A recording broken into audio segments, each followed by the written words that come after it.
Hey guys, tonight we're diving into one of the worst jobs in human history. You're standing in the middle of a dirt street that's half mud, half mystery fluid, in a town that smells like death warmed over with a side of garlic. The sun's just dipped below the horizon, but there's no relief in the shadows, just more damp, more stink, and more things skittering under your feet. You've got a job. And unfortunately, it's one that involves getting close to people who are actively dying of the most horrifying illness Europe has seen in centuries. You're a plague hunter. Congratulations. You probably won't survive this. So, before you get comfortable, take a moment to like the video and subscribe, but only if you genuinely enjoy what I do here. And, hey, let me know in the comments where you're watching from and what time it is there. I'm always curious who's drifting off across the world.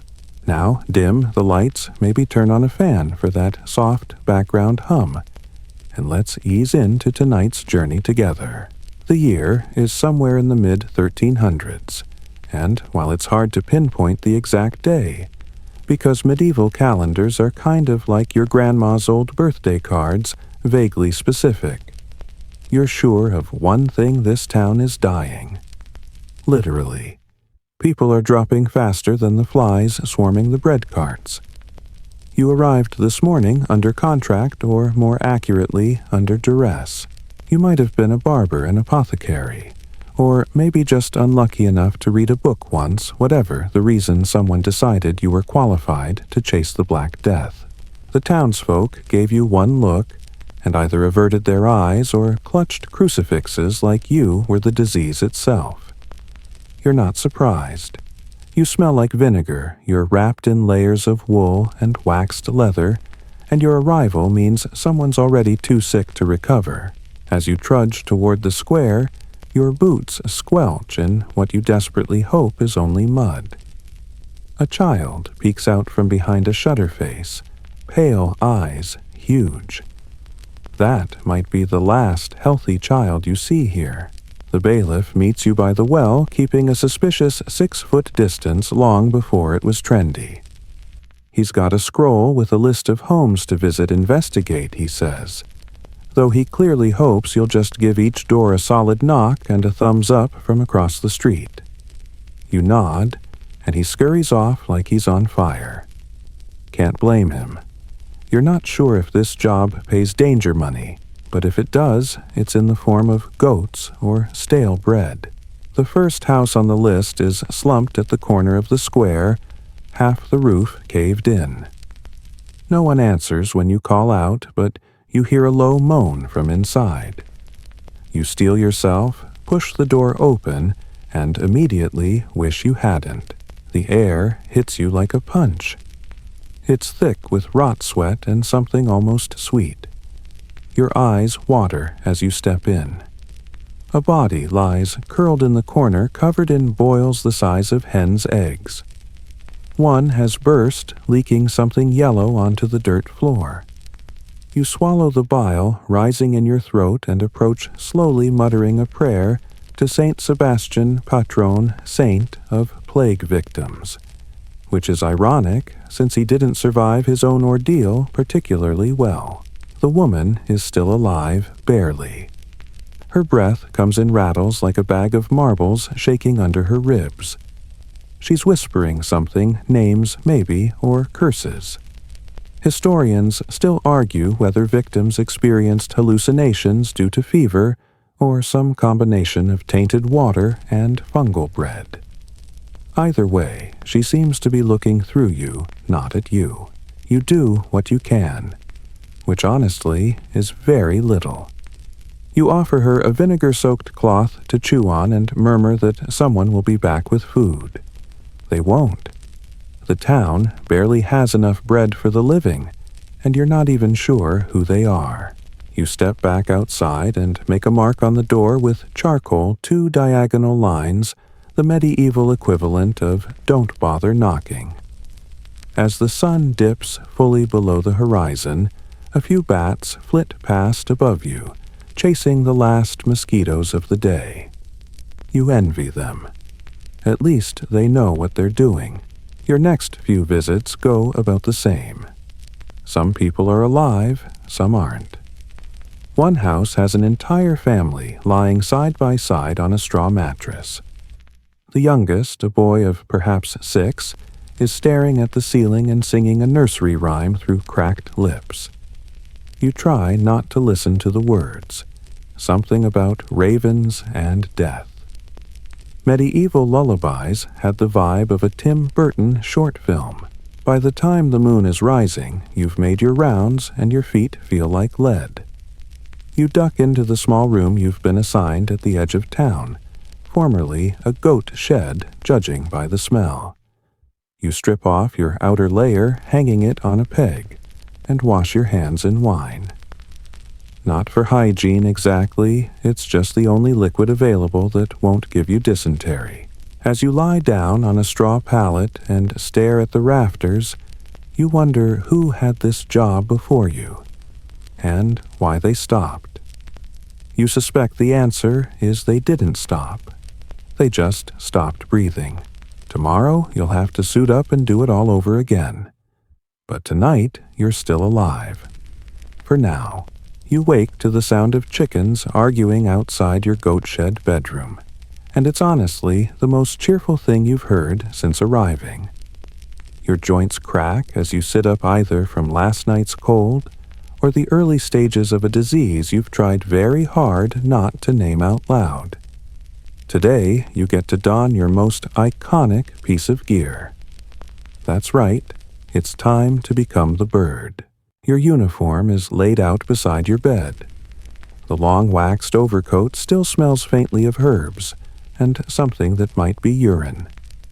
You pull it on over your linen shirt and scratchy wool trousers, both of which are damp from yesterday's efforts and possibly haunted.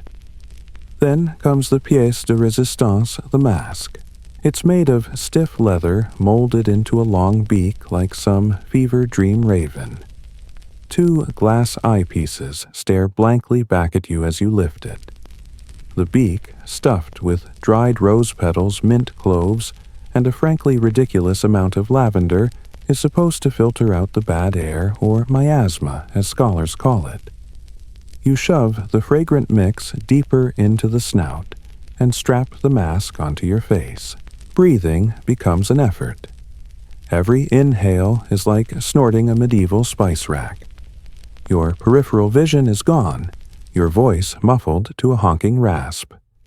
And yet, despite how ridiculous you look, this mask might be the only thing between you and an early bubo-riddled grave. Or not. Historians still argue whether the beak mask had any protective effect at all, or if it just made the wearers easier to draw in woodcuts. Your boots are next high leather things that creak ominously and trap every ounce of moisture. On your belt, you hang your plague stick, a long wooden rod used for prodding patients checking pulses from a safe distance, and gently nudging rats out of your path. The final touch is your gloves. Thick, clumsy, and forever damp, they make it hard to hold anything, but at least they give you the illusion of safety. And illusions are about all you've got. You step outside, instantly regretting your decision. The morning sun glints off puddles of, well, let's call it water. The air has a meaty tang to it today. You wonder briefly if this is what beef stew smells like after 100 years underground. A crowd has gathered by the church murmuring about a new death. Apparently, old Gervais the blacksmith has succumbed overnight, his body found halfway into the town well. Fantastic. One of the only people with a useful skill has decided to poison the water on his way out. You head in that direction, beak first. When you arrive, the scene is exactly as bad as you'd imagined. Gervais's legs stick out of the stone well like he's fallen in backward, which he has. 2 younger men are arguing over who's going to fish him out. You silence them with a wave of your plague stick and step forward, peering down. Yup, he's definitely dead. Boils purple skin foam at the mouth. Classic. You order the well sealed with stones and wax, knowing full well that this town now has one less water source and a lot more thirst. There's talk of carting in barrels from the river. There's also talk of just drinking beer until this blows over. You sincerely hope it's the latter. You move on to the church steps where a young nun has collapsed mid-prayer. Her rosary is tangled in her fingers, and her veil is stained with something dark and wet. You crouch beside her heart, sinking. She's burning with fever, her breath rattling. But what grabs your attention are the blackened spots on her hands, signs of septicemia. You mutter a prayer under your breath, half for her, half for yourself. You can't stay long. Your rounds are relentless. Another house, another body. You poke a pile of blankets and hear a groan. Alive. You leave a pouch of dried figs and whisper that someone will come back. Again, probably a lie. You've started doing that more often, lying that is. It makes the dying easier to bear. For you, anyway. As you trudge back through the square, your mask fogs up with your own breath. You stop to clear the lenses, and that's when you see it. A child, maybe 8, crouched in an alley, poking at something with a stick. You approach cautiously. She's prodding a dead rat. The thing is bloated stiff and crawling with fleas. You gently urge her back with your cane, trying not to startle her. She stares up at you, wide-eyed. Is it sick, she asks. You nod. Very. Like Mama. Exactly like Mama. She nods back solemnly. I gave it some bread. Of course she did. You watch as she skips away, utterly unfazed. Children are oddly immune to panic until they aren't. That's when the nightmares begin. Back in your shed, you peel off your mask and gag slightly. The herbal stuffing has fermented into something between old wine and regret. You toss it into a corner and sit on the dirt floor, head in your hands. You can still smell the nun's blood, feel the rat's fur, hear the rasping breath of the sick. Every sound in this town is a warning. And yet, as bad as today was, you know tomorrow will be worse. More bodies, fewer answers. And your mask, your stupid, sweaty, flower-scented mask will be waiting. There's something deeply unsettling about being called a doctor when your closest brush with medicine is having once lanced a boil with a fish knife. But here, you are officially dubbed a medicus pestis, a plague doctor. Your credentials, paper-thin. Sometimes not even paper. And yet, in a town teetering between hysteria and hopelessness, your bird mask might as well be a crown. You shuffle through the square with your head held high, or at least level, given how top-heavy the beak gets. A group of peasants part to let you through eyes-wide hands clutching prayer beads. One woman mutters a Latin phrase under her breath. You catch the words, Domine libera nos a peste, Lord, deliver us from the plague. She might as well be praying to you. That's a grim thought. You duck into the church where a handful of people have gathered under the vaulted stone ceiling. They sit spaced apart, looking like frightened animals in a too-small barn. The priest nods at you, his eyes sunken but resigned. He gestures toward the back. A young man lies on the cold floor near the altar.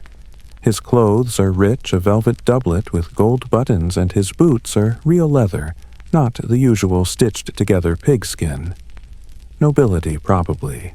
Well, was nobility. His face is a pale map of burst vessels and sweat. You lean down, eyes narrowing behind your mask's fogged glass lenses. He's conscious, just barely. You ask his name. Théophile, he whispers of the House of Rougemont. Fancy. You examine him with a professional flair. You definitely don't deserve using your plague stick to gently lift his sleeve. Sure enough, the telltale buboes bloom under his armpits like some cruel parody of spring. You prescribe the usual, a paste of crushed garlic and honey, a prayer to Saint Roch, and not drinking from the communal well. Also, isolation. But since he lives with 9 servants, 3 siblings, and 2 dogs, you're not optimistic. As you turn to leave, a monk shuffles up, clearly uncomfortable. "Doctor," he says, and the word lands awkwardly in the air like a cat thrown into a pond. "Should we bleed him?" You pause. Bloodletting is still the go-to for everything from headaches to heartbreak. Even now, scholars debate whether it did more harm than good. You decide against it for now, not out of compassion, but because the man's already lost enough blood internally. You tell the monk to wait until the fever breaks. If it breaks, outside, you pass a pair of older women crushing herbs with a mortar and pestle. They nod in approval as you walk by. They're the town's unofficial healers, wise women midwives and suspected witches, depending on the mood of the villagers that day. One offers you a sprig of rue to tuck in your mask. You do, though you suspect it won't help. Rue smells like sadness mixed with floor cleaner. You make your way to a nearby cottage where a young couple lies curled together on a straw mattress. The wife is coughing blood, the husband just stares, hollow-eyed. Neither speaks. You examine them with all the detached compassion you can muster, your version of professionalism, and mutter a few suggestions: boiled willow bark for pain, vinegar for the room, and a window opened toward the east. That last one is entirely made up, but it sounds spiritual, and they nod gratefully. Back outside, a small boy chases a chicken in circles, shrieking with laughter. It's jarring. Joy seems like a visitor that took a wrong turn. You watch him for a moment before moving on. It's important to remember what normal looks like, if only so you notice when it disappears.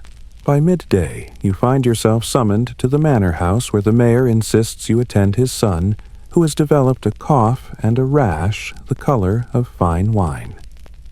You're ushered into a room filled with tapestries and panic.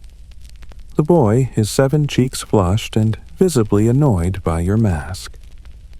"Are you a bird?" he asks. You nod solemnly. "A very smart bird," you reply. "His rash isn't plague, just measles, most likely." A brief relief until you realize it's still wildly contagious, and half the town has already visited this household today. You order the room closed off and suggest a mustard poultice and some holy water. Neither will help, but they'll make the parents feel like something's being done.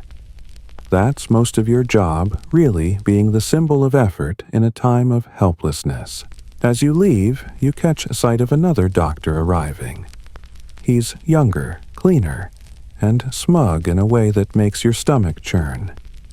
He carries a pouch of leeches and speaks in flowery Latin. You resist the urge to trip him with your cane. Later, as you write notes in your ledger, an old parchment-bound book that used to track debts and now lists the dead, you reflect on how few of your fellow plague doctors have formal training. Many are barbers, butchers, or failed theologians. One popular theory even suggests plague work attracted men who'd failed out of university, but still wanted to wear a robe. Others were appointed by local councils, desperate for anyone willing to show up. You think about that as you eat a dinner of stale bread and salted herring. It tastes like sadness dipped in brine. Your hands shake as you pour a mug of weak ale. You haven't slept more than a few hours since arriving. The dreams are starting to bleed into your waking thoughts. Flickers of shadow at the edge of your vision. Whispers in corners. As darkness settles over the town and dogs begin their low howls, you curl up in your corner and stare at the ceiling. You're a doctor, yes. But here, that just means you're the last one who dares to knock on a dying man's door. The bell tolls. Once, twice, then a long pause, then 5 more. 7 in total. Not for timekeeping, not anymore. This bell counts the bodies. Each toll echoes the death of someone you probably saw just yesterday. Maybe it was the baker's apprentice with the burnt fingers, or the midwife who joked about your stinky bird face. 7 souls in one day, and that's just what they're bothering to ring for. You trudge through the early light mask in place, the beak now wilted, and smelling less like lavender, and more like a forgotten tea bag in August. You stop by the carpenter's house. He promised to reinforce the hinges on the quarantine shed. But all that's left is his wife rocking gently on the doorstep, arms wrapped around her knees, eyes like marbles buried in ash. She doesn't speak when you call to her. She doesn't blink either. You check inside. He's there, slumped over a half-finished coffin just his size. You gently close the door behind you. It's a detail no one teaches you how often plague hunters find people curled up next to the very things meant to bury them. There's no glamour in this job. No grand rescues or celebratory return. Most of your patients are already halfway into the afterlife by the time you arrive. You're here to slow the rot, not stop it. And yet, you're considered essential. The town council, made up mostly of men who haven't touched a sick person since the last eclipse, gives you a small monthly stipend. It barely covers the cost of your vinegar rags and rat traps, but they assure you the work is noble. You nod like you believe them. Everyone's playing a role. Back at your hovel, calling it a room would insult rooms, you scratch your weekly report onto a scrap of parchment. 7 dead, 9 suspected. 1 miracle recovery, which you're almost certain was misdiagnosed hay fever. Still, the woman now believes she's immune, and honestly, good for her. You scribble notes about symptom clusters, hoping it sounds impressive. You write that cases seem to be rising near the tannery, though that might just be the smell making everyone ill. At the bottom, you add a drawing of a fly. Not because it's relevant, but because someone told you once that insects carried disease. Historians still argue whether early doctors truly believed in the transmission power of fleas, or if they were just really bad at bathing. You're summoned later that afternoon to the quarantine zone. It's a sad little plot near the edge of town, boxed in with planks and thorn bushes. Inside are 6 men, 2 women and a goat. Don't ask about the goat. It's healthy and terrifyingly angry. You approach the gate and call out, voice muffled by your mask. No response at first. Then a man steps forward, dragging 1 foot. His name's Osric, a tanner, with a penchant for bad jokes and worse singing. He grins weakly when he sees you. Still alive, he croaks, mostly out of spite. You chuckle because what else can you do? You ask if they need anything. The answers are always the same. Bread, clean water. Anything not rat-flavored. 1 woman asks for her son. You make a note and hope someone remembers to check on him. But odds are he's already with the bell ringer. You pass rations through a small hatch and quickly splash vinegar over your gloves. The scent is so sharp it stings your eyes through the lenses. Somewhere nearby, a body cart creaks by. The driver hums a tune disturbingly out of place. You watch as a cloth-draped form is dumped into a pit. No ceremony, no blessing. Just gravity and resignation. You walk back through town with the weight of it all pressing on your shoulders like a second cloak. People avoid you more than usual today. A little boy tugs his mother's sleeve and whispers, "That's the death bird." You smile beneath the beak. Sort of. A few streets over you catch sight of a painter at work. He's daubing charcoal onto a wall, creating a warning image. You've seen them before: skeletons, dancing angels, weeping black dogs with red eyes. Today's mural features a massive winged crow looming over a city. Guess who the crow looks like? You raise a hand in greeting. The artist just nods, keeps painting. That night, as rain begins to fall in slow, fat drops, you retreat to your notes again. You sketch a rough diagram of symptoms over time. Fever, day 1, swellings by day. 2, delirium by day 3. Death by morning 4. Occasionally, someone lingers longer. Those are the worst, the ones who moan in the dark, slipping between lucidity and agony. You try to record anything useful. You note that patients in houses with garlic hanging from windows seem to fare no better than those without. You write that the town herbalist's mint compress helps with pain but not survival. You list another 9 names. It doesn't get easier, this ledger keeping, but if no one writes it down, who will remember? The fire in your brazier sputters as you boil water mixed with rosemary. The smell cuts through the stench of mildew and despair. You press a cloth soaked in it to your face, then to your hands. The ritual doesn't save lives, but it gives you something to do, something to believe in. Before sleep, you pace. Not for fitness, just to keep the dreams at bay. You think about your own health. You haven't had a fever yet. No black spots, no coughing. But your gums bleed when you brush them. Is that from the salted meat or something worse? No one to ask. No one left who would know. You climb into bed, fully dressed. The storm outside rolls low and slow, like the belly of some angry god. You wonder how many more bells will ring tomorrow, and if anyone will ring one for you when it's your turn to be carted away. You wake to silence. No bells yet. A rare, fragile peace that won't last. You sit up listening. Somewhere a rooster crows hoarse and late. It's already mid-morning, but you slept through the worst of dawn. A small mercy, though your back reminds you of the cost of sleeping in armor. Which, let's be honest, your plague gear basically is just less Knight of the Realm, more goth scarecrow with seasonal allergies. Today starts with a summons. Not the usual panicked villager or desperate father pounding on your door, but a sealed letter slid under the door during the night. The wax is city red, an official request. That's never good news. You crack it open.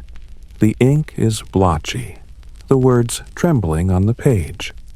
A member of the clergy has taken ill. Discretion required. Bring supplies, that's all. No name, no address. You sigh. When priests start hiding their illness, it usually means they're too scared to face the consequences or too important for people to know the truth. You gather your satchel, top up the herbs in your beak today.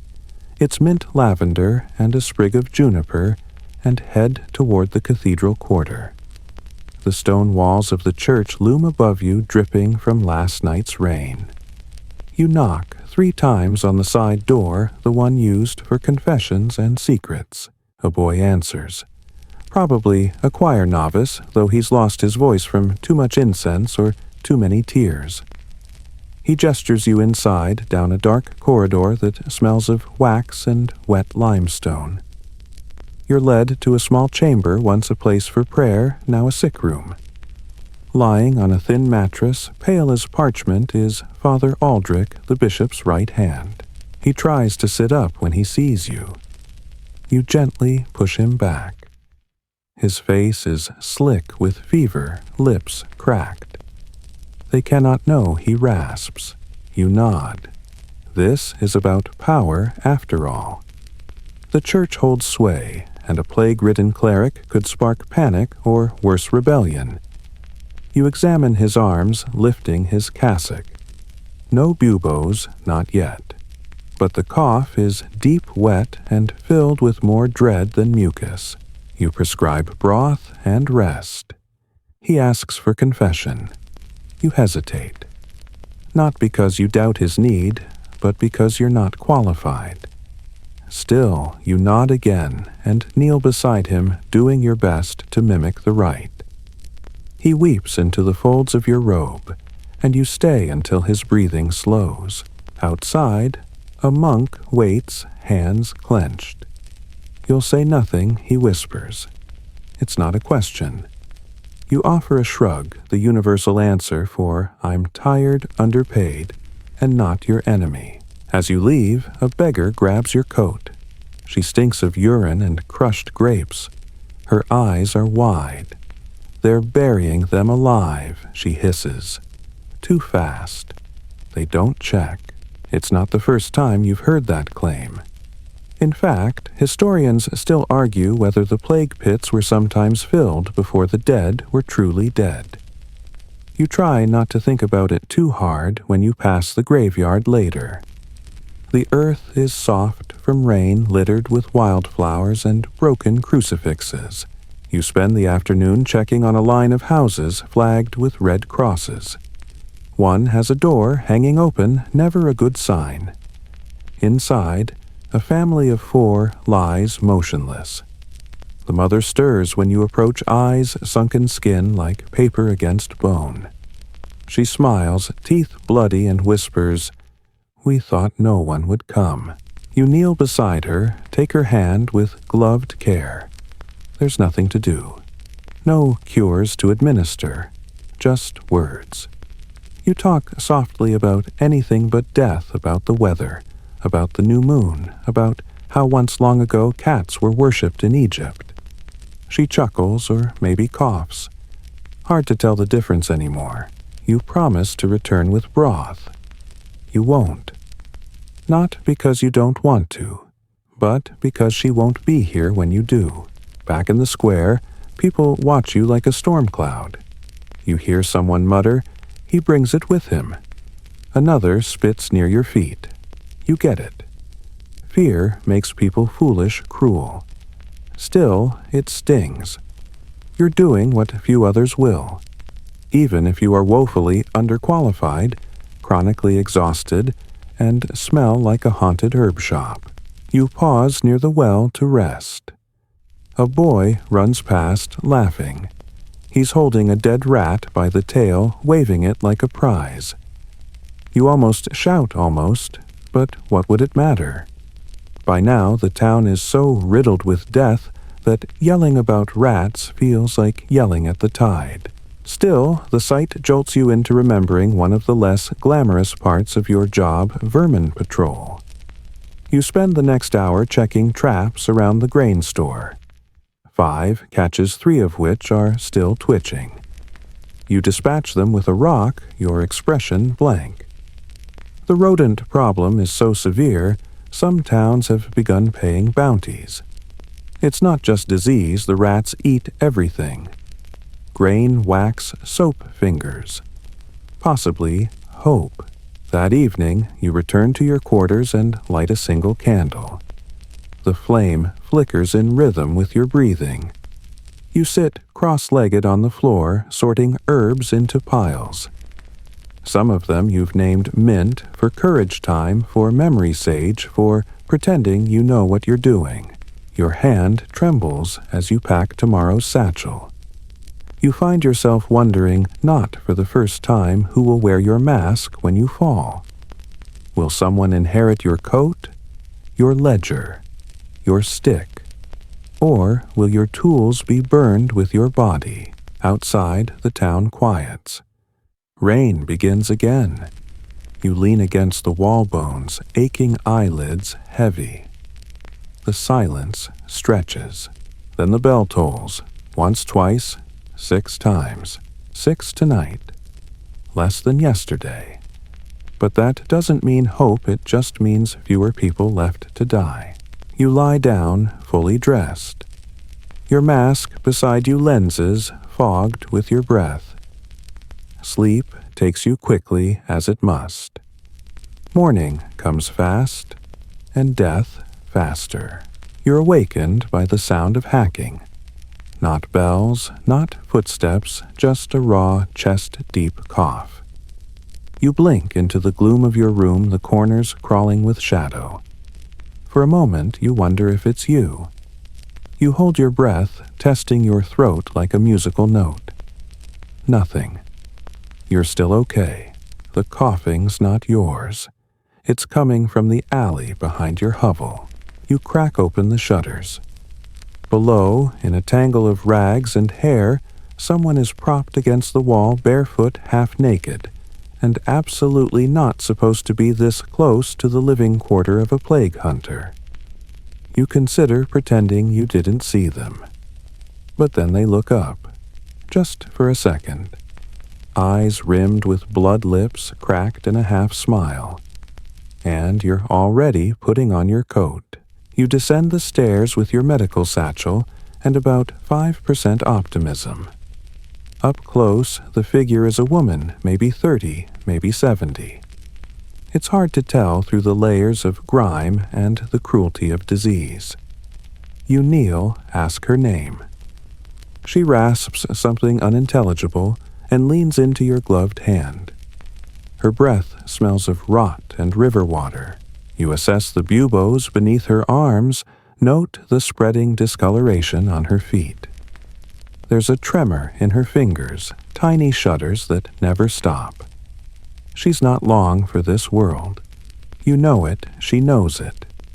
And still, she clings to your sleeve like it's a lifeline. You arrange for her to be taken to the quarantine tents near the fields. It's the best you can offer, which is to say, not very much at all. Back inside, you scribble her details into your ledger. You label her Field Case 27. She'll probably be gone before you can write 28. It's late morning by the time you reach the apothecary. You've been meaning to replenish your stock of wormwood and bitter orange. The shop is dim and smells like licorice and mildew. Behind the counter, the apothecary nods once slowly, like someone trying not to sneeze. Still breathing, he mutters. You nod back.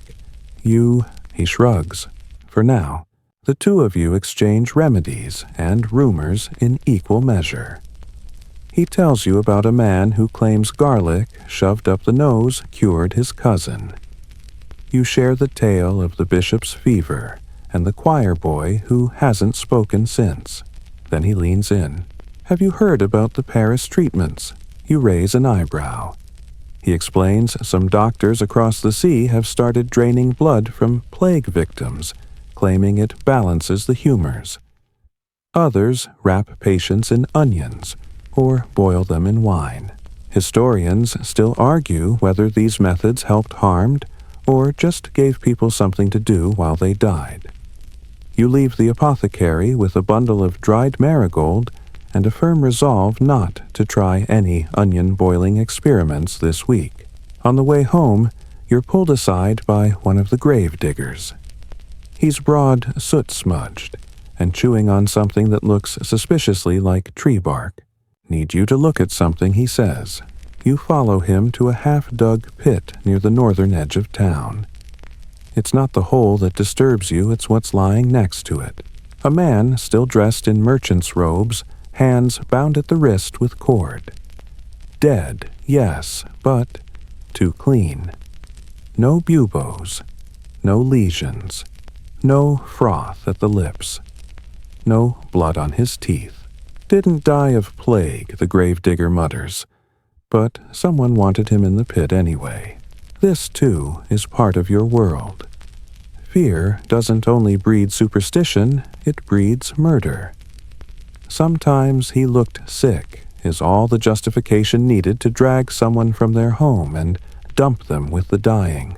You take notes, but you don't report it. Who would you even report it to? The mayor's disappeared. The watch is too scared to knock on doors. Justice has gone the way of street dancing, and good bread vanished, replaced by whispers and wishful thinking. Back in town, the streets are strangely lively. Not cheerful exactly, but bustling. A traveling merchant has set up a cart outside the church hawking plague-proof charms and saintly water. His voice is loud and oily, promising safety for a few copper coins. You watch as a mother buys a necklace of dried frog legs for her child. She ties it lovingly around his neck, tears in her eyes. The boy just looks confused, like he'd rather have a snack. You sigh. Part of you wants to shout to explain that frogs won't stop the rot, but another part, the tired part, just lets it happen. Belief is all some people have left. Let them keep it even if it smells like pond. You check in at the almshouse around dusk. Sister Elra is there tending to a room full of the nearly dead with a bucket and a prayer. She doesn't flinch when you enter, just points to a man in the corner whose skin is the color of ash. Third one today, she murmurs. You examine him. He's unconscious, but twitching. You place a cool cloth on his forehead and mutter a lullaby you half remember from your childhood. It seems to settle him, if only slightly. Sister Elra watches you with weary eyes. You've lasted longer than most, she says softly. I drink a lot of rosemary tea, you joke. She doesn't laugh, but she smiles. That counts. That night, you walk home slowly. There's a kind of hush over the town, the way a room falls silent after someone important leaves it forever. The bells don't ring today. Maybe the bell ringer is dead too. You stop by the field tents to check on field case 27. She's not there. You ask the attendant, a pale-faced youth with too much forehead and not enough courage. She wandered off, he says. Early afternoon. We didn't notice until roll call. You search the nearby lanes, the chapel, the edge of the forest. Nothing. Eventually, you find her shawl caught on a briar bush near the old well. Just the shawl. The wind lifts it as you approach, flapping like a flag for a country that's lost all its people. You pick it up and fold it, then tuck it into your satchel. No one will remember her name, not the town, not the monks, not the bell. But you do. You will. You're summoned before breakfast. A boy from the outskirts, a blur of bare feet, runny nose, and terrified eyes, bangs on your door like it owes him money. His sister's sick, he says, and his mother told him to find the masked one. That's you. You're the masked one. Like a terrible bedtime story that's wandered out of the dark and decided to hand out sage compresses. You don't even get to finish lacing your boots. The kid is tugging on your sleeve with the urgency of someone who doesn't know if an hour is the difference between life and a shallow grave. You grab your satchel again and follow him past the broken fence line, past the cows that look thinner than you feel into the fringe of town where roofs sag and the streets are more mud than road. Inside the cottage it smells like onions, sweat, and something more coppery beneath. The girl lies on a straw mat. Her skin is flushed, one eye swollen shut, lips twitching as if she's talking to ghosts. You crouch beside her. Her breath is fast and wet.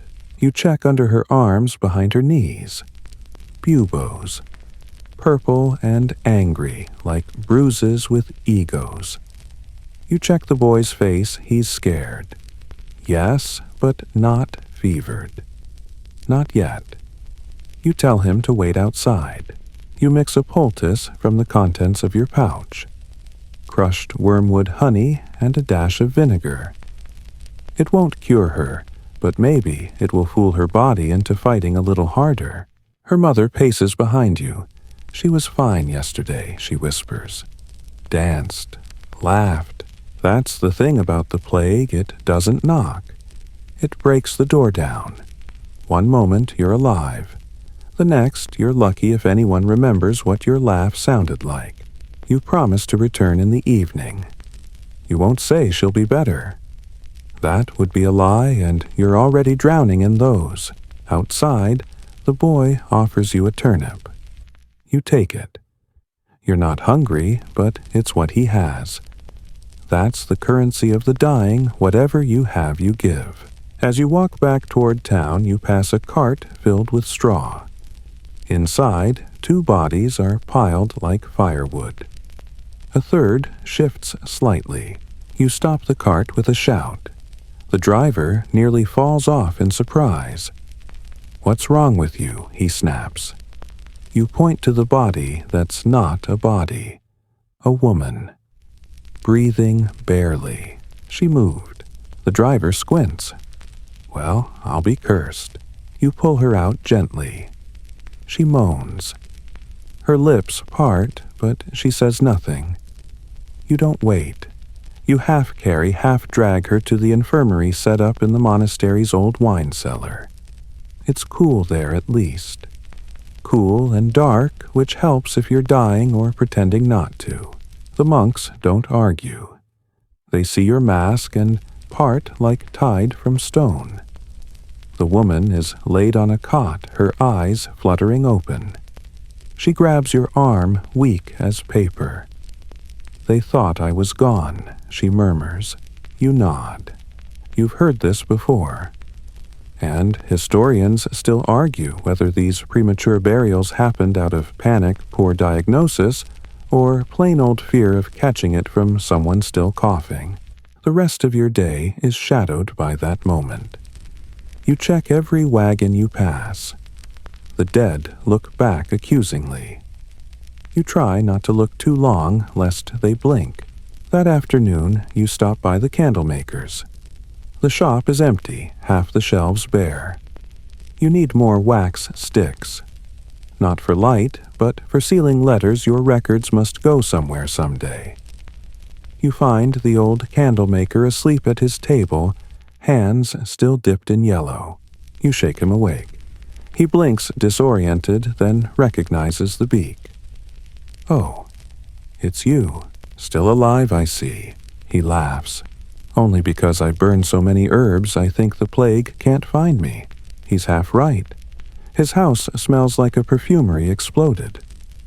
You trade him dried sage for 5 sticks of sealing wax, and one story about the time he caught his own beard on fire while making birthday candles. You smile behind your mask.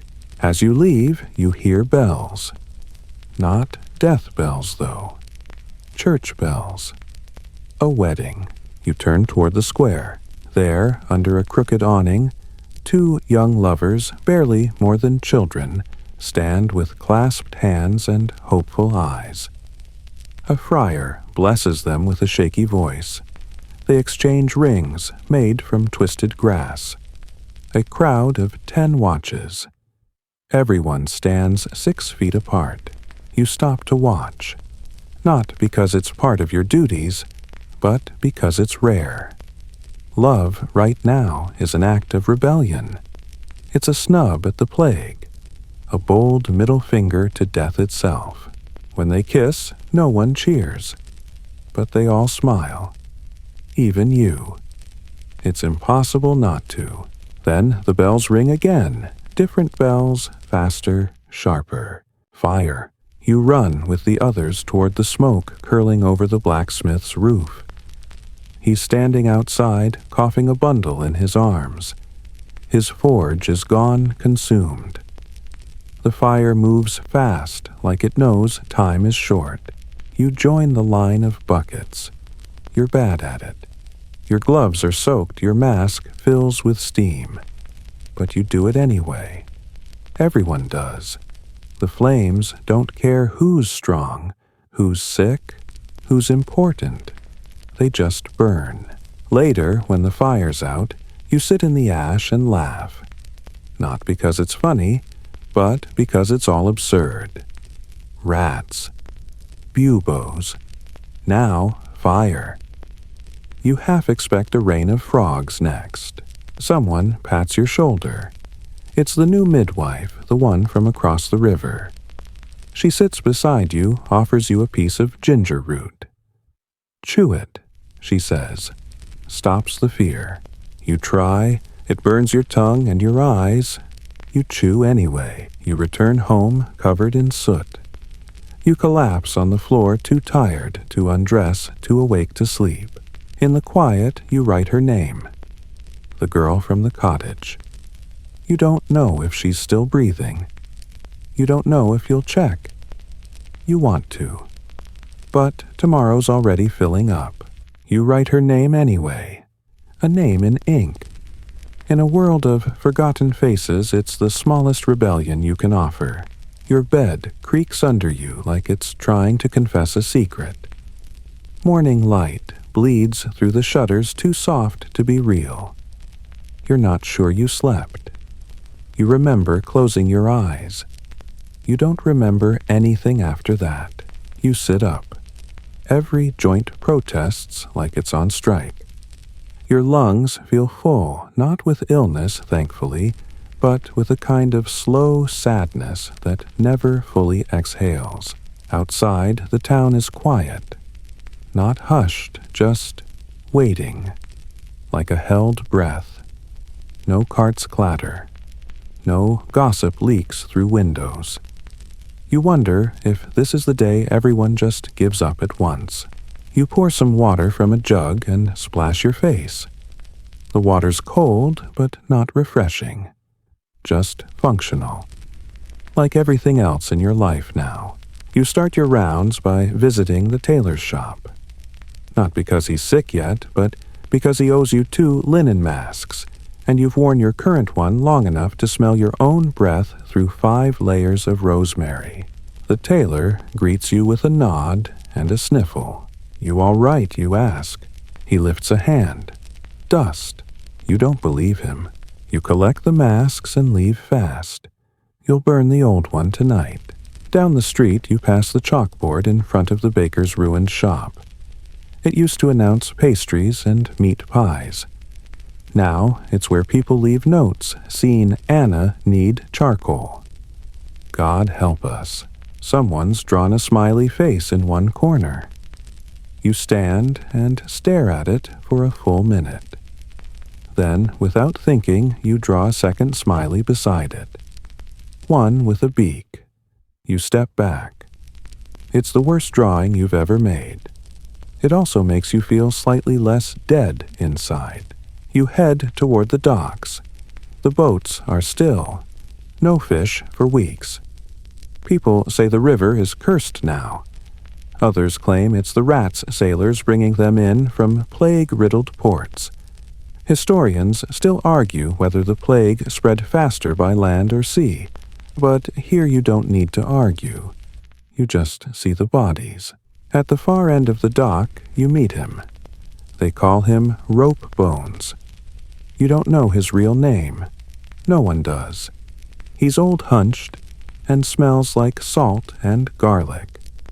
He's also one of your sources. You sit beside him. He offers you a sliver of dried eel. You decline. He tells you what he's heard. There's talk of a rat catcher from the next village over who claims to have discovered the source of the plague, something to do with black mold and evil eyes. The town council there apparently threw him into a pond just in case. You take mental notes, but mostly you're just glad to sit. Rope Bones rambles and you let him. He tells you about the time he punched a bishop. Probably untrue. Possibly true. You don't really care. As you rise to go, he grabs your wrist.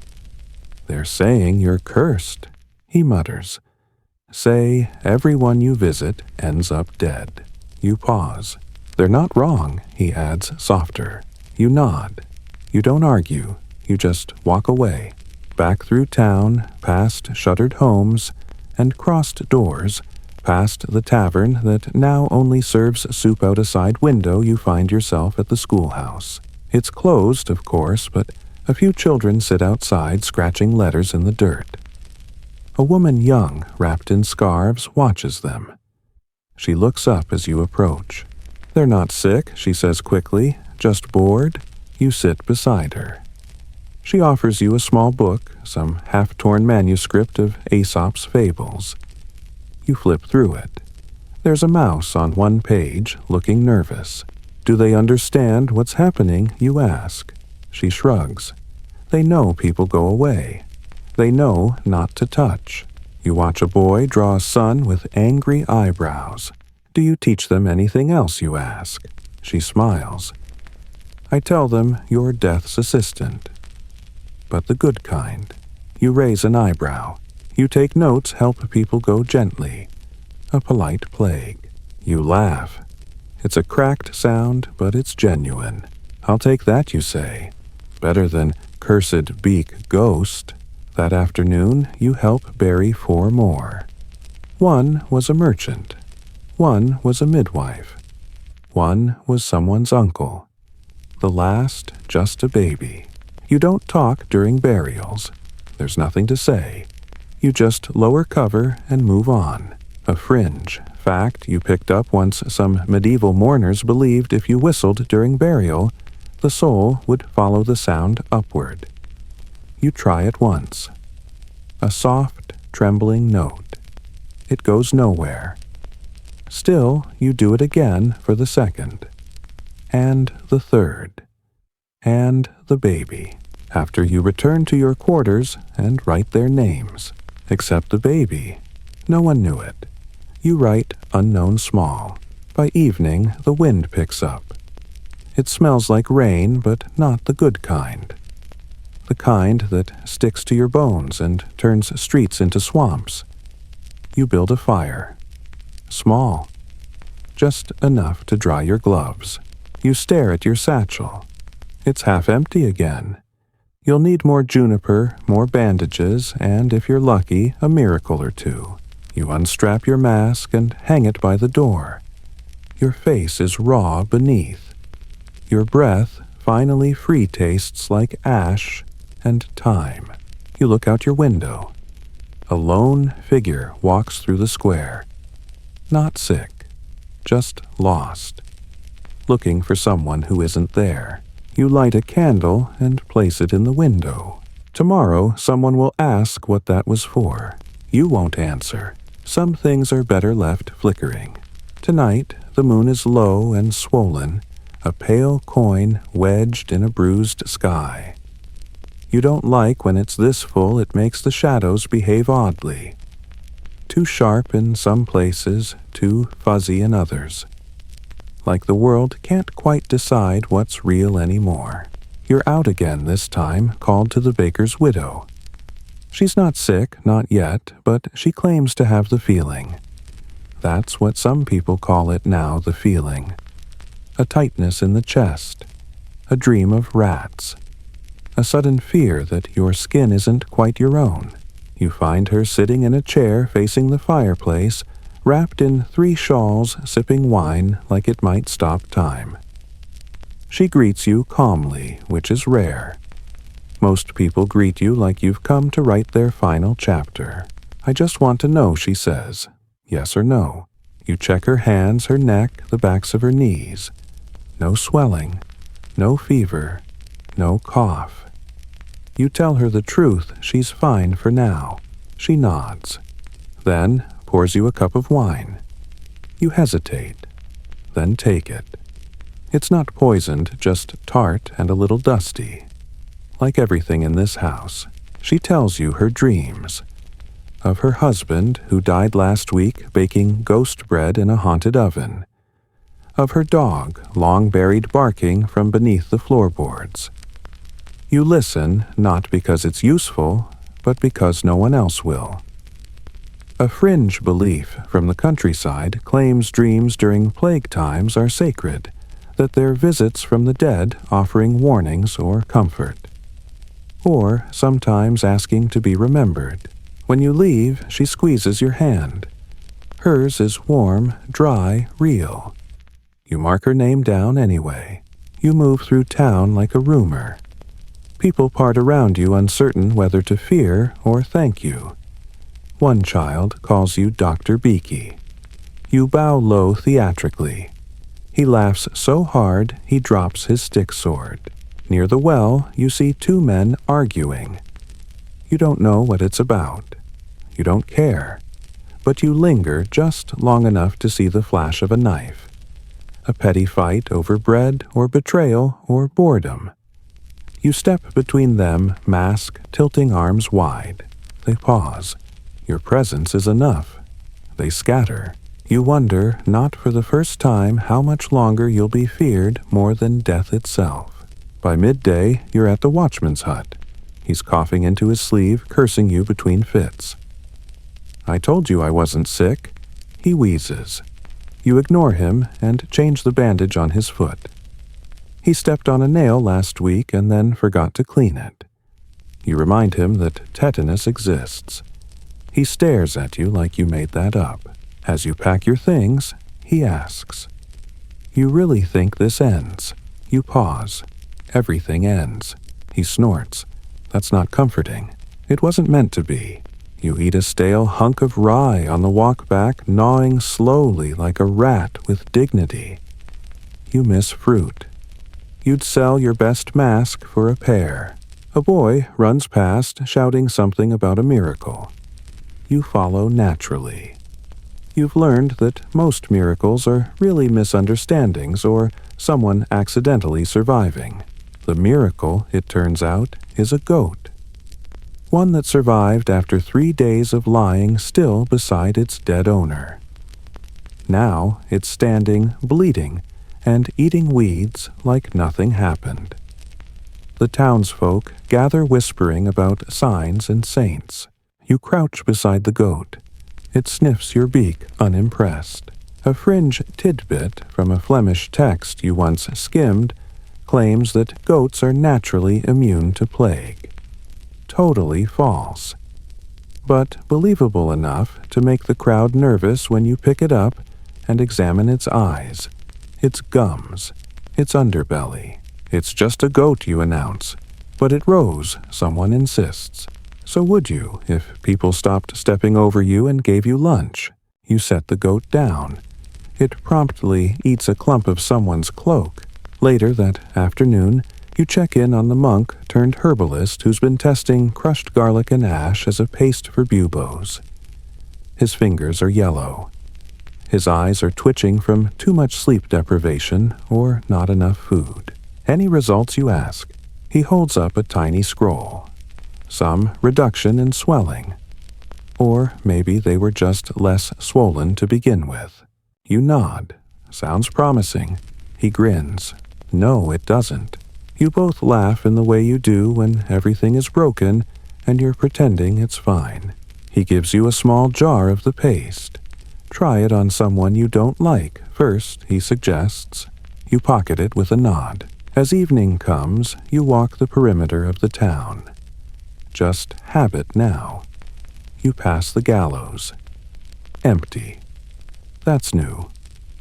Usually there's a thief or a corpse someone's pinned their superstition on. Not today. You reach the outskirts and sit beneath the same willow tree you always do. It's bent like a spine, its branches trailing the dirt. You like the quiet here. And the wind. And the feeling rare as it is that you're alone, but not lonely. You write in your journal. A list of people visited. A list of questions still unanswered. You doodle a beetle in the corner for no reason. You think of your mentor again, the one who trained you before the plague began. She said once that being a plague doctor meant carrying every unspoken goodbye in your satchel. You believe her now. Before heading home, you pass by the field where townsfolk are starting to build a fire circle. Not for burning bodies, just for warmth.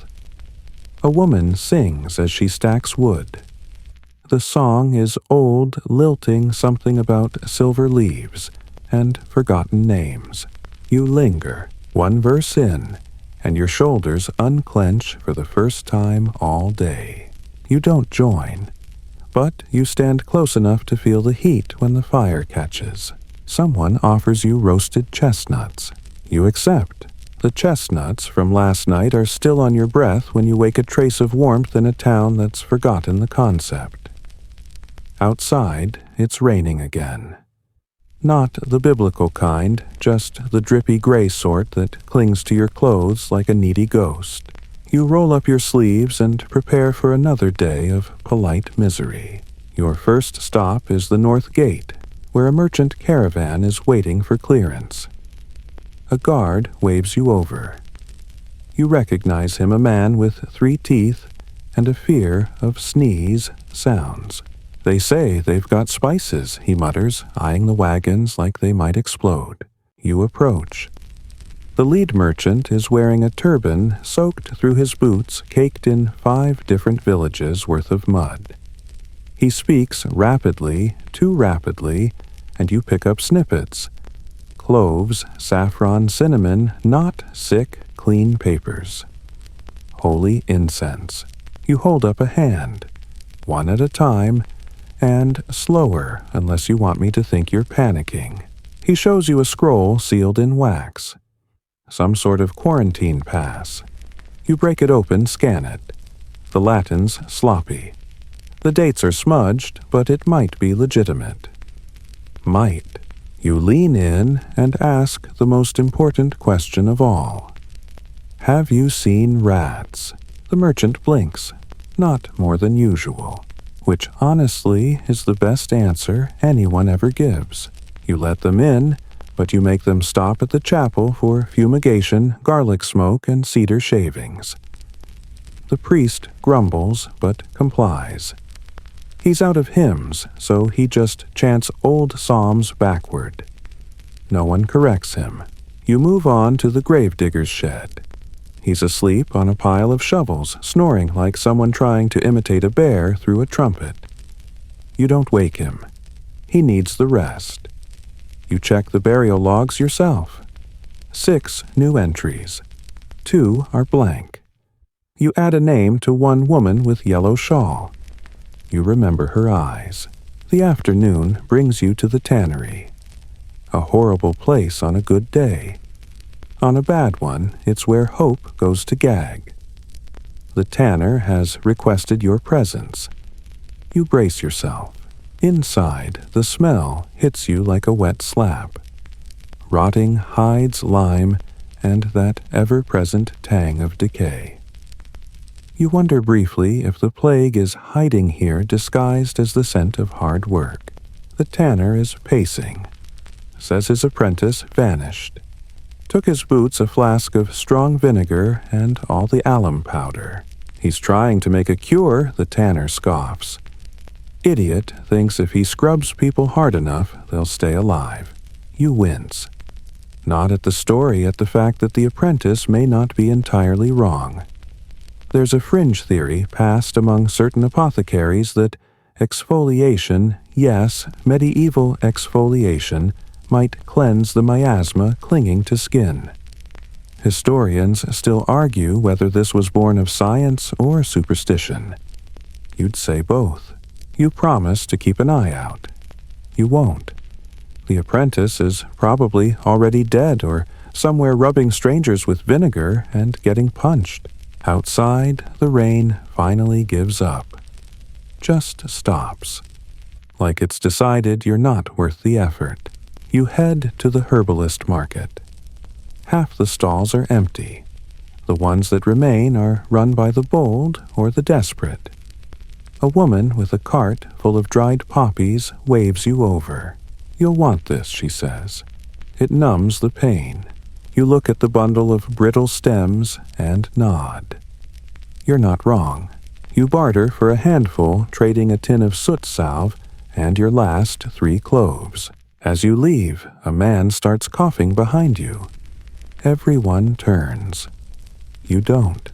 Back at your quarters, you catalog the new herbs. You've been keeping an unofficial journal of what helps and what doesn't. Spoiler, mostly doesn't. You remember something your mentor once said. People don't want medicine. They want meaning. You're beginning to understand. They don't just want to live, they want to believe they were supposed to. You visit the chapel next. Not for confession. You haven't had enough sins worth whispering lately. Just to sit. The priest is gone off somewhere sanctifying puddles or burning incense near the bakery. You have the place to yourself. You slide into a pew. The candlelight flickers against stained glass saints who look far too serene. You wonder what they'd do if they were down here. Probably faint, or demand cleaner robes. You close your eyes and listen to the silence. It's not comforting, but it's honest. Before you leave, you light a candle, not for anyone specific, just in case someone needs it. Evening brings word of a visitor. A scholar from the next province over traveling with a stack of books and a theory he won't shut up about. You're summoned to the tavern, which now functions as the town's impromptu lecture hall, infirmary, and rumor mill. The scholar is exactly what you expect: beard, like a broom eyes, like saucer's hands that flutter when he talks. He greets you like an old friend you've never met. He unrolls a chart that looks suspiciously like a star map. I believe he says, tapping the paper with enthusiasm, that the plague aligns with planetary motion. You blink. So, astrology. Celestial epidemiology, he corrects. You tilt your head. You're telling me Mars gave us boils. He looks delighted. Yes. You make a mental note, avoid Mars. Despite yourself, you're intrigued. Historians still argue whether astrology had any real role in medieval medical practices, or if it was simply a way to explain the unexplainable. But this man believes it with such fervor, you almost want to believe it too. Before you go, he hands you a parchment, your horoscope. I did it for fun. You glance at it. Apparently, Saturn is unfavorable for healing this week. Shocking. Night falls fast, like someone throwing a blanket over the sky. You walk home slower than usual. A soft breeze nudges at your coat. You let it. The streets are mostly empty. A cat scurries across your path. For once, you don't flinch. At your door, you pause and look up. The moon's back, round and silent. You whisper to it just to see if it answers. It doesn't. You wake to shouting. Not panic shouting, thankfully. This is the more aggressive, rhythmic kind. The kind that usually means someone's trying to organize something, which is always more dangerous than chaos if you ask yourself. You pull on your coat and mask, dragging yourself toward the sound like a reluctant beetle. At the square, a crowd is gathered clustered around a makeshift stage that definitely used to be a cart. Atop it, a man in crimson robes is waving a staff with one hand and a book with the other. Flagellants. Just your luck. They've arrived from the south proclaiming themselves agents of divine cleansing. Shirts off backs, bloody singing through clenched teeth. One of them bangs a drum. Badly. It's somewhere between a war chant and a stomping tantrum. You edge through the crowd. Someone tries to hand you a whip. You decline. The leader sees you and pauses. The PlagueDoctor has come. He bellows, smiling like a crocodile. Will you not join us in our march of penitence? You stare at him unblinking through your glass eyes. I'm more of a wash your hands and isolate the sick kind of person. Laughter from somewhere in the crowd. The man scowls. Flagellants are technically tolerated, but only just. Historians still argue whether they helped spread more fear or more infection. Some claim their travels worsened outbreaks by carrying plague between towns. Others say they offered desperate hope. You think they're a walking contradiction with a side of infection. The group moves on, whipping themselves with exaggerated drama, chanting about fire and judgment. You watch until they're out of earshot, then go wash your hands. Twice. After the excitement dies down, you head to the quarantine zone. It's more crowded than you remember. People sitting in doorways, clustered in courtyards, staring with eyes that don't blink fast enough. You move among them, carefully checking pulses, looking for new symptoms, adjusting wrappings. No one screams when you enter anymore. That's either respect or resignation. Probably both. You find a teenage boy with one bubo under his armpit and a grin far too wide for someone sick. "You gonna poke it?" he asks. You nod, then do. It weeps blackish pus, and he doesn't even flinch. "My brother had one last year," he says. He lived. "That's good," you murmur, applying your garlic ash paste. Where is he now? Died a few months later. Fell off a roof. You pause. That's unlucky. Better than plague.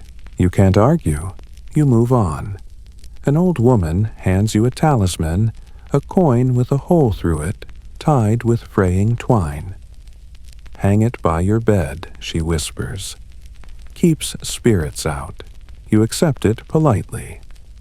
Another fringe belief says the dead can slip through keyholes and knots, but not circular charms. Probably invented by a merchant with too many buttons. But you don't scoff. Some nights, it's nice to think something might be protecting you. At the far end of the quarantine alley, a young couple is playing music. A lute, soft and imperfect, paired with humming. Not a song of joy, more like a lullaby sung from habit. You lean on a wall and let it wrap around you. One of them nods at you. "We play, so we don't forget our hands still work." You nod back. As you return to the main road, you pass the blacksmith's forge. A surprise, it's open. Inside, the smith is hammering something fiercely. Sparks dance like tiny fireflies on a sugar rush. You step closer. "I thought you closed weeks ago." He doesn't stop hammering. "I did. Then I got bored." "What are you making?" He holds up a short iron rod with a curved hook at the end. "New door handles." You blink. Door handles. People don't want to touch knobs anymore. Too round. Too dirty. This you can open with your sleeve or elbow. You stare at him. That might actually be useful. He shrugs. "I'm not just muscle, you know." You chuckle. "Never said you were." There's a theory circulating among your colleagues, those few who are still alive or still writing, that plague accelerates innovation. People make things when death is knocking. Useful things. Weird things. Sometimes brilliant, sometimes nonsense. Historians still argue whether necessity is the mother of invention or just its exhausted roommate. On your way back to your quarters, you stop by the river. The water level's lower than usual. A pile of discarded charms sits near the bank ribbons, wooden saints, a rabbit's foot with no rabbit. You don't touch them. They weren't left for you. You sit on the muddy bank and close your eyes. Somewhere a bird is singing. That shouldn't surprise you, but it does. You've gone days without hearing birdsong. Maybe the bird is confused. Or maybe it's a sign things could just possibly be okay again someday. When you stand, your knees creak like a poorly oiled trapdoor. A man across the river is throwing stones one after another methodically. You wonder if he's trying to skip them or punish them. Back in town, a girl stops you. She's maybe 10, holding a small bundle wrapped in linen. "For you," she says, thrusting it into your hands. It's bread, still warm. You open your mouth to protest, but she's already skipping away, her patched cloak trailing behind her like a hero's cape. You stand there for a moment, holding the gift like it might vanish. And then, slowly, you take a bite. The next morning smells like ash and sour wine. You rise slower than usual, feeling the weight of the week in your bones.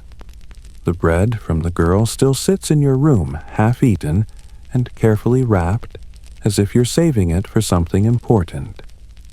Maybe for a day when hope seems especially scarce. Or maybe just because you're afraid it's the last soft thing you'll ever be given. You push outside into a brittle dawn.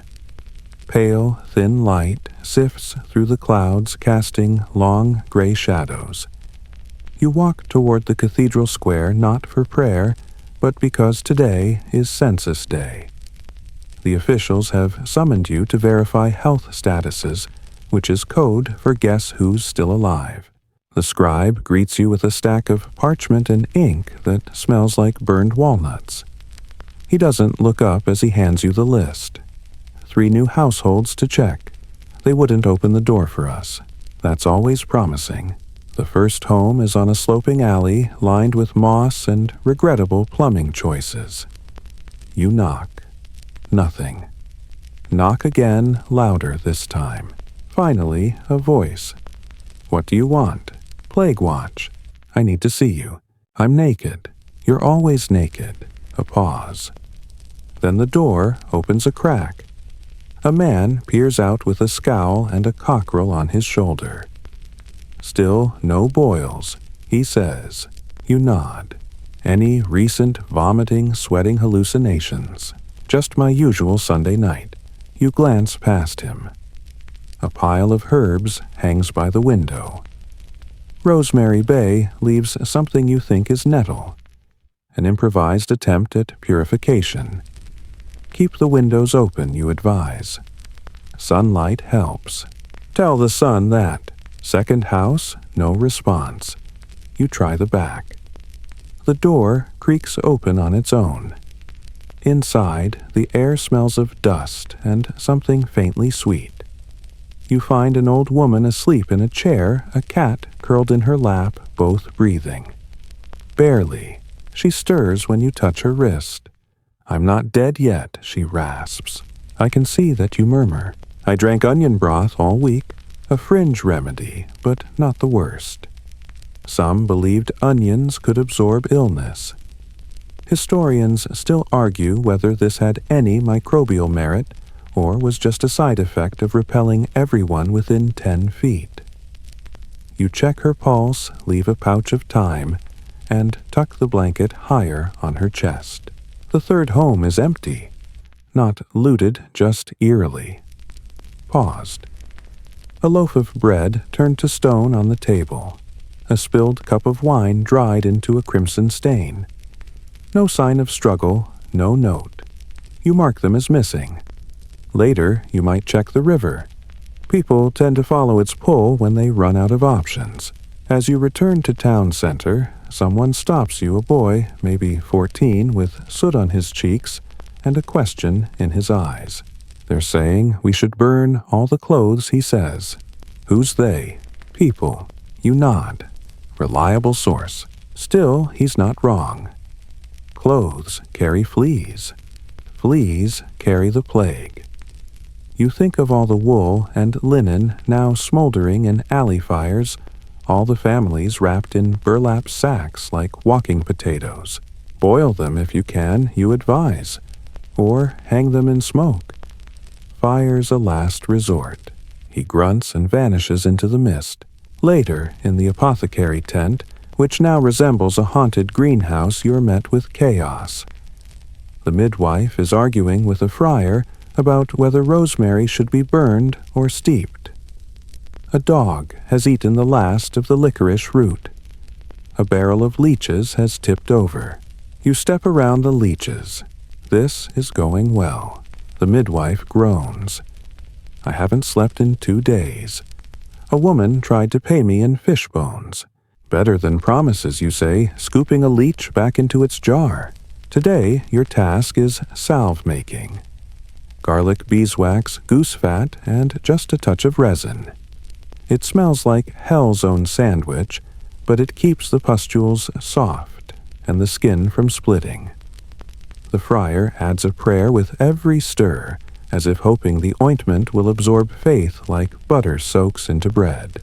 As you stir, you listen. That's something you've learned. Not everything worth knowing is written down. The midwife speaks of a newborn who survived when its mother didn't. A quiet miracle. The friar shares a rumor that a nobleman up north has walled himself in with 3 barrels of honey and a jester. That's either desperation or a very niche lifestyle. You leave the tent at sundown. Your gloves are sticky, your hands stink of garlic, and a bit of leech slime is on your boot. But the air feels clearer, less heavy.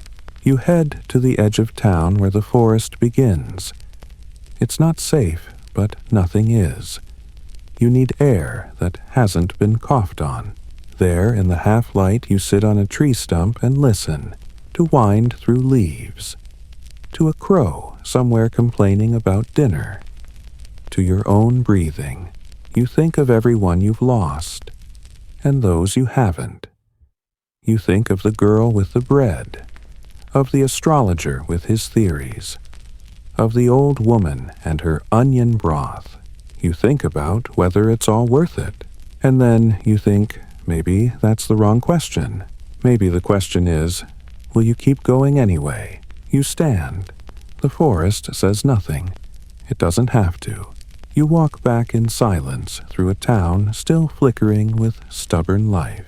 You arrive at the town square just in time to be drafted into another inspection. The mayor's men are panicking again. Word has reached them that a new strain may be moving up from the southern trade routes. The panic isn't based on any actual proof, just a trader with a cough and a nervous disposition. But fear spreads faster than infection. And once again, it's your job to pretend like you know what's going on. They hand you a wax-sealed scroll with names, mostly recent arrivals. Check for signs, the steward mutters, avoiding your eyes. And if there's anything unusual, make a note. Unusual. That's rich, coming from a man who wears 2 belts and a codpiece shaped like a pear. You start with the foreign merchant quarters. Rows of wagons turned into sleeping dens, tarps fluttering in the breeze. The smell of fried beans and overripe apples wafting through the morning air. It feels like a marketplace trying hard not to be joyful. The first man you question insists on speaking through an interpreter, though you're fairly sure he understands you. "I have no illness," he says slowly. "Only bad cheese and regret." A reasonable diagnosis, you think. The merchant shows you a ledger of his wares. Cloth dyed with crushed beetles, little carved gods with teeth like rice grains, and something he calls a nose flute. He offers to sell you one. You decline. You've got enough plague-related nonsense shoved up your face already. Next is a tanner from the Eastern Isles. His hands are stained a permanent ochre, and he won't stop asking if you'd like to smell his latest batch of leather.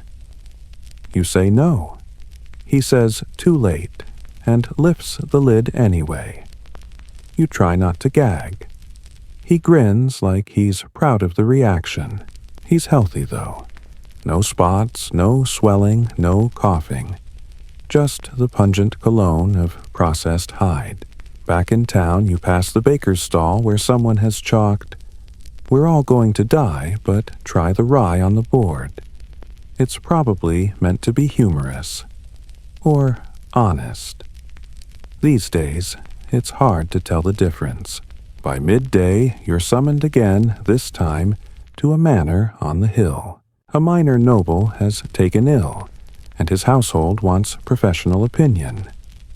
They don't trust the local apothecary. He once prescribed pigeon feathers for gout, and you're apparently the next best thing. The house smells too clean lime water and polished brass. Every servant wears a scarf across their mouth. you're shown into a room lit like a saint's shrine, with tapestries pulled tight to cover drafts. The patient is pale, but not plague pale. More the kind of pale that comes from never seeing sunlight and eating mostly boiled pears. He's sweating and clutching a rosary like it owes him money. He says his dreams are cursed, a maid whispers. He sees rats everywhere. Rats. Wonderful. You check him over pulse, pupils, tongue. No sign of buboes, no bleeding, no fever worth panicking about.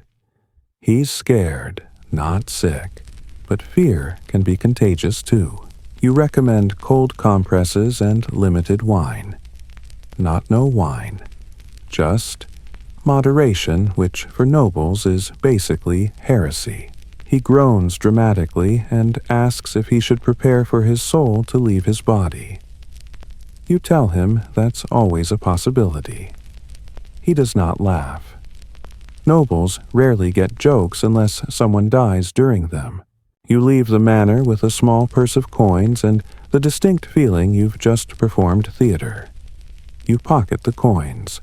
You're not above being paid for your acting skills. That evening, a strange procession moves through town. They wear green robes embroidered with stars and serpents. They chant in a language you don't recognize, carrying bottles of something that smells like vinegar and basil. The townspeople eye them suspiciously. You step closer. We are the Order of the Verdant Eye. One of them proclaims, clearly delighted to have an audience.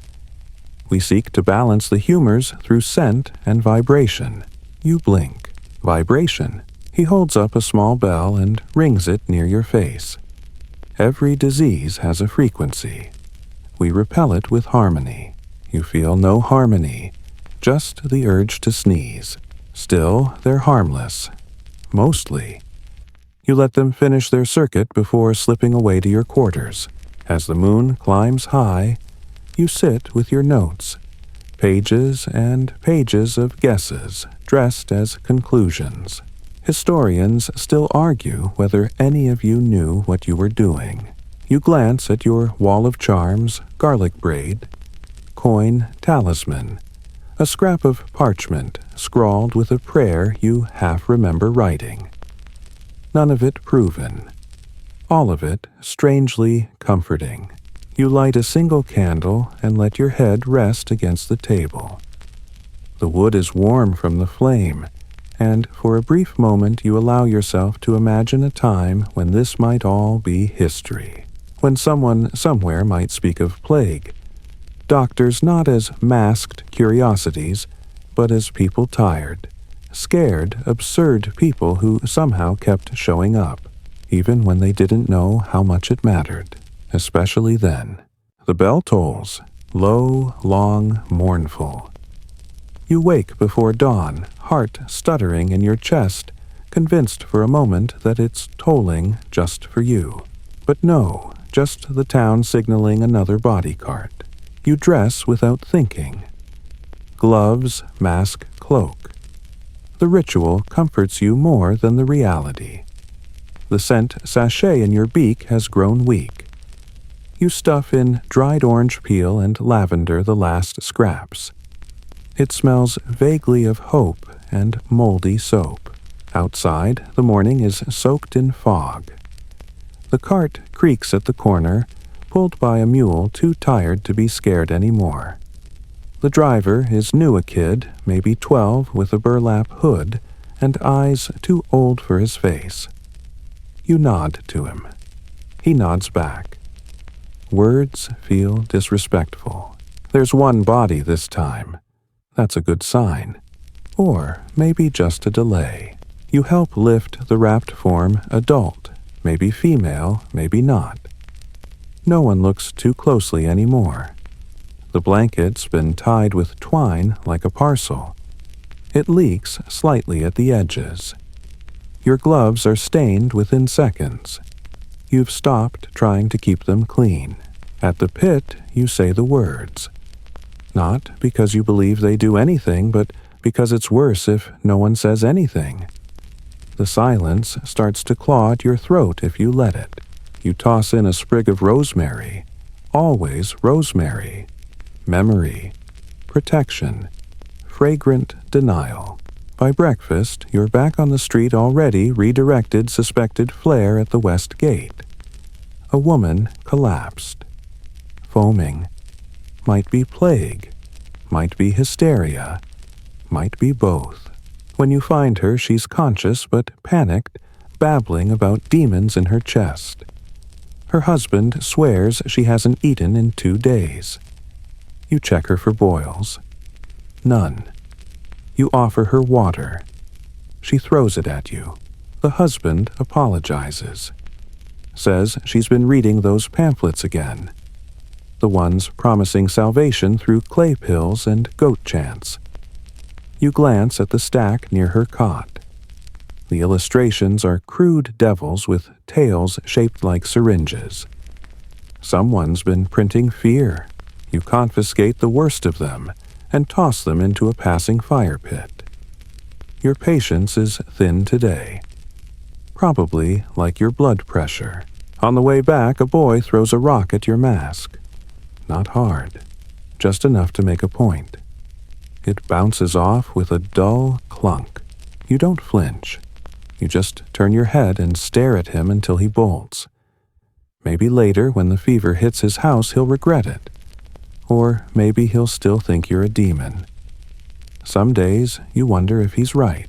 At midday, you return to the healing ward where a nun has stitched together a curtain of blessed bed sheets to ward off miasmas. It's sort of like fighting a hurricane with lace doilies, but you admire the effort. She offers you soup, turnip, and barley. It tastes like regret, but feels warm going down.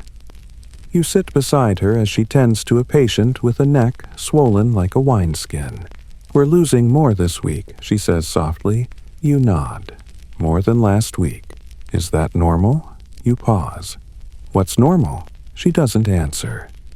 Just dabs the fevered man's brow with holy water and mutters a prayer about thorns and shields. One of the patients coughs hard, red, mucus, slick, and stringy. You adjust your mask. No one blinks anymore at the sight of blood.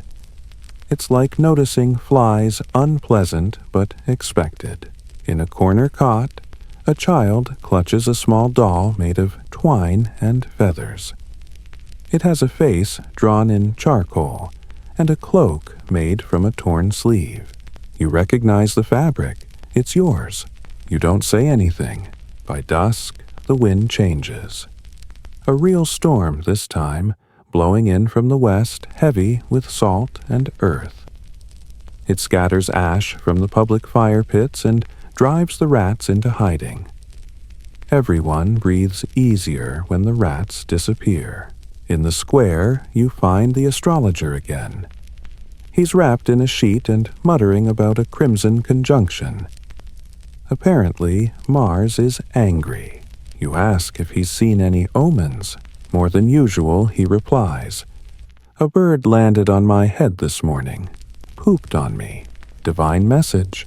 Only if God's handwriting smells like berries." He offers you a dried fig, then changes his mind and eats it himself. His eyes are sunken, but not feverish. Yet, you part without saying goodbye. You've learned not to waste that word. That night, your quarters are colder than usual.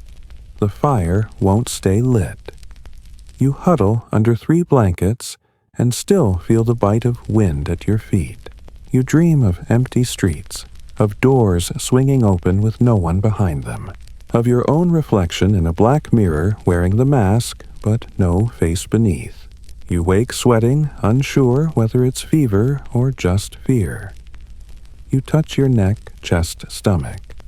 Still whole, still unmarked. For now, you sit by the window and watch the stars fade into gray. Somewhere a rooster crows. It sounds sarcastic. A letter arrives in the morning. The seal is unfamiliar blue wax stamped with a snake coiled around a feather. Someone's attempt at symbolism, maybe wisdom and healing, maybe just poor taste.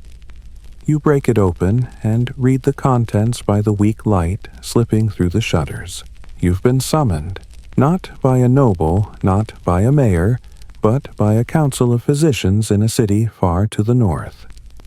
We request your presence to discuss advancements in plague containment. That's how they phrase it. No hint of desperation, no admission that no one actually has a clue. Just cold formality. You laugh, a dry, quiet chuckle. Not joyful. More like when you find your last piece of hardtack has gone moldy and all you can do is stare. You don't pack. Not yet. Instead, you make one last round of the town. You've done it so many times now, you don't need to think about the order. First, the baker who offers you a crust of rye. On the house, he says, if we still have one tomorrow. Then, the apothecary who's spent the last week fermenting garlic in vinegar. He insists on dabbing some behind your ears for luck. You let him. It's better than the time he tried to burn sage in your mask and nearly asphyxiated you both. You pass the nuns' ward, where two of the sick are singing off-key, barely audible, but defiantly alive. You sit for a moment and listen. One of them waves. You wave back. There's no need for words. Later in the marketplace, you notice something odd. A group of children is playing a game. Not tag, not knucklebones, something new. One of them wears a sack over her head and chases the other's arms outstretched. "You're infected," she shrieks. The others scream with glee, scatter reform. You watch the game repeat itself over and over, joyful, eerie. The children have found a way to make light of it, to turn terror into something manageable. Historians still argue whether this is resilience or denial. You lean against a post, unsure how you feel. The mask feels heavier today. Maybe it's the air. Maybe it's just everything. You return to your room for the final time. Your bag waits by the door, satchel, notebook, spare gloves, one crumbling piece of lavender for the beak. You tie the strings with shaking fingers. As you close the door behind you, you pause to take in the space. The burn marks on the hearth. The old stool with the cracked seat. The note on the wall in your own hand. Check the rats. You smile. Outside, the mule cart rolls past empty this time. The boy gives you a nod. You nod back. In plague work, that counts as a deep and meaningful conversation. The journey north will take weeks, maybe more. Roads are rough bridges, unreliable, and most towns shoot first and question your credentials later. You've learned to travel in silence, mask off, only for meals, and the occasional tree-side panic attack. But before you leave, you take one last look at the town. Smoke curls from chimneys. Clothes flap on lines. People move slowly, but they move. And maybe that's enough. Maybe the story of plague isn't just about bodies and fear and masks that smell like rotten herbs. Maybe it's about showing up. About lancing boils and being yelled at and still coming back. About handing out bread and lies and tinctures with equal care. About children who play tag with death and still find a reason to laugh. You walk on, one foot in front of the other, as always. And now the road stretches behind you like a slow, exhaled breath. The sky melts from gray to velvet, and the last light clings to the edges of clouds like golden thread in a tapestry. You're not trudging anymore. You're floating a feather caught in a gentle draft, drifting above cobblestones, above walls, above the fear that once sat behind every shuttered window. The world softens. Even the memory of pain begins to fade. Not because it wasn't real, but because it's been carried long enough. Your gloves are lighter now, your steps quieter, and when you pass through the last gate, you don't look back. Somewhere behind you, bells toll again, but here ahead there is only wind through leaves, the hush of sleeping towns, and the faintest scent of lavender still clinging to your mask. You breathe deeply. It smells almost sweet. Let your shoulders sink. Let your thoughts slow. There are no rats here. No screams. No lists to write or symptoms to guess. Only the rhythm of your breath, the soft hum of night, and the sound of nothing urgent. You made it, friend. So now close your eyes. You're safe. You're far from the plague, and sleep is waiting.